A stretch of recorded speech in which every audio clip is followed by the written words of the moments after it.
اگر اس کی فیملی کو اگر تعاون کی ضرورت ہے تو تعاون کیا جاتا ہے, اور اگر اس کی فیملی کو تعاون کی ضرورت نہیں ہے اور اگر اس کی فیملی کو تعاون کی ضرورت نہیں ہے تو تعاون نہیں کیا جاتا, بلکہ کسی اور فیملی کا تعاون کیا جاتا ہے.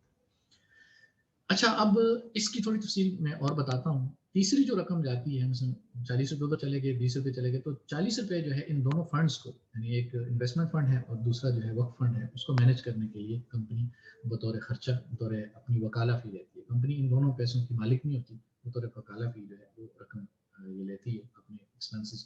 میٹ کرنے کے لیے وہ رقم لیتی ہے. اب دیکھیں, یہ جو پیسہ دیا ہے اس نے وقف فنڈ کے اندر, کوئی بھی پارٹیسپینٹ ہے جو وقف فنڈ کے اندر پیسہ دیتا ہے, یہ وقف فنڈ کے اندر پیسہ دیے جانے والے, اس کو تھوڑا سا ہم ڈفرینشیٹ کرتے ہیں انشورنس اور تکافل میں. انشورنس کے اندر جب اس فنڈ میں پیسہ دیا جاتا ہے, یہ دوسرا پورشن یونٹ لنکنگ سسٹم میں ہوتا ہے, یہ والا پورشن اس کو کہتے ہیں وہ پروٹیکشن فنڈ.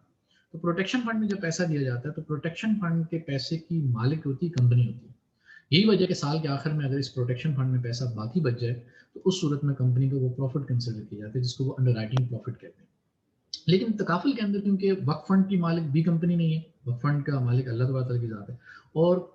پارٹیسپینٹ کی طرف سے, کسٹمرز کی طرف سے پیسے آنے والے جو کنٹریبیوشن جسے کہتے ہیں لوگ, اس کو ہم ڈونیشن میں نے اس کو تعبیر کیا, تو وہ ڈونیشن کی مالک بھی کمپنی نہیں ہوتی اور وہ کسٹمر بھی نہیں رہتا, ڈونیشن کا مالک بھی وقف فنڈ بن جاتا ہے.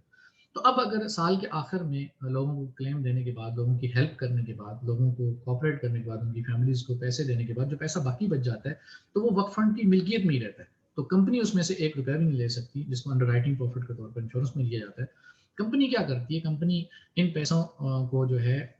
چیریٹی میں بھی لگا سکتی ہے اور چیریٹی میں دیتی ہے, اور اسی طرح بطور گفٹ کسی کسٹمر کو, کسی کلائنٹ کو جو اگر دینا چاہے تو وہ شرعی ایڈوائزر کی اپروول سے اور شرعی بورڈ کی اپروول سے وہ ہے بطور گفٹ جو ہے دے سکتی ہے. لیکن وہ گفٹ ان کا رائٹ نہیں ہے کسٹمر کا, وہ کلیم نہیں کر سکتے لیگلی, وہ کلیم کریں کہ ہم لینا چاہتے ہیں. تو بھلے یہ ایکسٹرا اماؤنٹ جو ہے یہ بالآخر عوام کی فلاح کے لیے استعمال ہوتی ہے, یہ واپس کمپنی کی جیب میں نہیں جاتی, جبکہ انشورنس کمپنی کی جیب میں جاتی ہے. اسی طرح ایک اور چیز اس کو سمجھنے کے لیے, اس کو انشورنس اور تکافل کو ڈفرینشیٹ کرنے کے لیے اس پورشن میں اگر دیکھا جائے تو اگر کسی وقت میں کمپنی ختم ہو جاتی ہے اور سب جو ممبران ہیں جنہوں نے پیسے دیے ہیں ان کو اگر پیسہ کلیم دے دیا جاتا ہے اور کمپنی ختم ہوتی ہے اور کمپنی میں 1 کروڑ 2 کروڑ روپے پڑے ہوئے ہیں, مثال لے لیں, تو اب کمپنی ختم ہونے کے بعد انشورنس کمپنی میں یہ جو پروٹیکشن فنڈ میں پیسہ پڑا ہوا ہے, یہ انشورنس کمپنی کے جو آنر ہیں, شیئر ہولڈر ہیں, ان میں ڈسٹریبیوٹ کر دی جاتا ہے, وہ اس کو مالک بن جاتے ہیں. لیکن تکافل کے اندر کیونکہ وقف فنڈ کی بنیاد پر یہ نظام بنایا گیا ہے, تو لہٰذا جب یہ کمپنی ختم ہو جاتی ہے مثال کے طور پر, تو وقف کو اس جیسے وقف میں ڈال دی جاتا ہے, یعنی اسی جیسے وقف میں ڈال دی جاتا ہے, یا وہ غریبوں کی رفاہ عامہ کے لیے اس وقت کا استعمال کیا جاتا ہے. وہ کمپنی اس میں سے 1 روپیہ نہیں لے سکتی, نہیں کسٹمر کو وہ پیسہ واپس کیا جائے گا. اس میں آنے والی ڈونیشن کو بھی غریبوں کے لیے استعمال کیا جائے گا یا پھر اسی جیسے وقف کے مقاصد کے لیے استعمال کیا جائے گا. تو بہرحال یہ ایک بنیادی فرق ہے, جس کی وجہ سے جو پیسے کا فلو ہے مارکیٹ کے اندر جو ہے وہ عوام کی طرف ہے, نہ کہ کمپنی کی طرف ہے, جبکہ انشورنس کے اندر کمپنی کی طرف ہوتا ہے, عوام کی طرف اس طرح پیسے کا فلو نہیں ہوتا. تو یہ بنیادی فرق ہے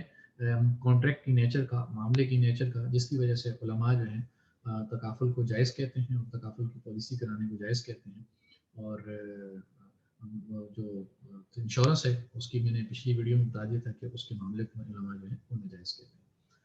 البتہ بہتر کیا ہے کہ تکافل کروانا چاہیے یا نہیں کروانا چاہیے, تو اس میں 3 باتیں آخر میں عرض کر دیتا ہوں. پہلی بات یہ ہے کہ اصل میں تکافل کیوں کرواتا ہے, کیونکہ اس کو اپنی فیملی کی ہیلپ کرنی ہوتی ہے. اگر وہ انسان زندہ نہیں رہتا تو اس صورت میں ایک طرح کے اتنا مال چھوڑ کے چلا جاتا ہے کہ اس کی فیملی کی ہیلپ ہو. تو اس کا اصل حل جو نبی کریم صلی اللہ علیہ وسلم نے دیا ہے وہ حل یہ ہے کہ لوگوں کی دلوں کی دنیا بدلی ہے, لوگوں کے دلوں میں احساس پیدا کیا جائے کہ وہ بھائی بھائی کا خیال رکھے, بھائی بہن کا خیال رکھے, آپس میں معاشرے والے ایک دوسرے کا خیال رکھیں, ہر گھر یتیم خانہ بن جائے اور ہر بندہ یتیم کی کفالت کرنے والا بن جائے, تو کسی بھی تکافل کمپنی میں کسی سسٹم کی ضرورت نہیں رہے گی. لیکن آج جو ہمارا میٹیریلسٹک اپروچ ہے, ہمارا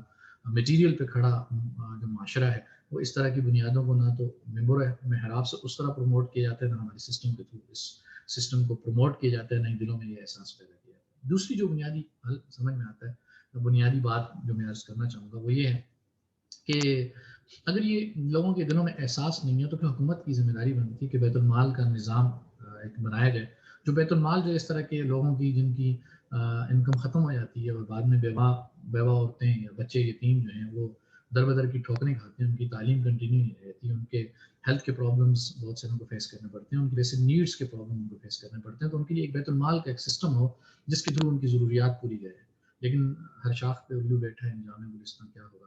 تو آپ کے کو تو اندازہ ہی ہے کہ نہ ہمارے یہاں قانون ساز ادارے ایسے ہیں، نہ ہمارے یہاں عدلیہ ایسی ہے، نہ ہمارے یہاں منتظمہ انتظامیہ اور مینجمنٹ ایسی جو اس طرح کے سسٹم بنائے، جو بنے ہوئے ہیں وہ بھی کھرد ہو رہے ہوتے ہیں. تیسرا جو پھر حل ہے مجبوراً کہ اس نظام جبر کے اندر اس طرح کے تکافل نظام کو پروموٹ کیا جائے. وقتی طور پہ ایک مجبوری کی حالت میں اس طرح کے نظام کو پروموٹ کرنا چاہیے اور اس کو اپنانے کی کوشش کرنی چاہیے، کیونکہ اس نظام جبر میں اور اس بے حسی کے دور میں جو ہے آپ کی اللہ تعالیٰ کے علاوہ کوئی بھی اس طرح احساس رکھنے والا نہیں ہے. اللہ کی ذات ہے، لیکن اللہ تعالیٰ کی ذات نے اسباب کو اپنانے کا تلقین کی ہے. تو اسباب کے درجے میں اس جبر کے نظام میں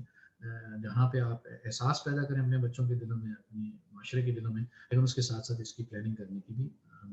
بظاہر اجازت مانگیں. جزاکم اللہ خیر. السلام علیکم.